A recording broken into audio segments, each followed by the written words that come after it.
করছি এবং আমার মতো যারা বাবা আছেন তাদেরকেও অনুরোধ করছি আপনারা।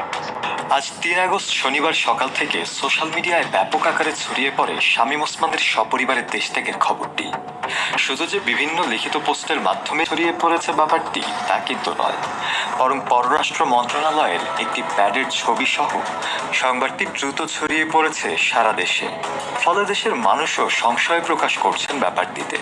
এদিকে ভাইরাল হওয়া প্যাডে ডেট উল্লেখ করা ছিল ২৯ জুলাইয়ের। তবে কিছুক্ষণ আগেই এ ব্যাপারে মুখ খোলেন শামীম ওসমানের একমাত্র ছেলে ইমতিনান ওসমান অয়ন।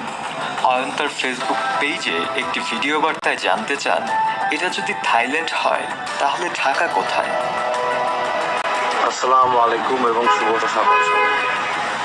আমি শুধু একটা জিনিসই জানতে চাই, এটা যদি থাইল্যান্ড হয় তাহলে ঢাকা কোথায়?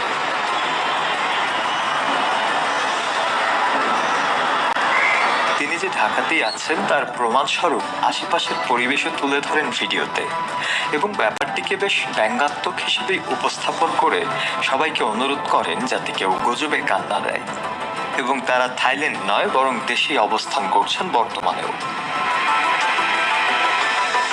অর্থাৎ সামাজিক যোগাযোগ মাধ্যমে ছড়িয়ে পড়া সংবাদটির কোনো ভিত্তি নেই। সামাজিক যোগাযোগ মাধ্যমের পাশাপাশি কিছু মিডিয়াতেও দেখা যায় এই ব্যাপারটি নিয়ে প্রতিবেদন এবং বেশ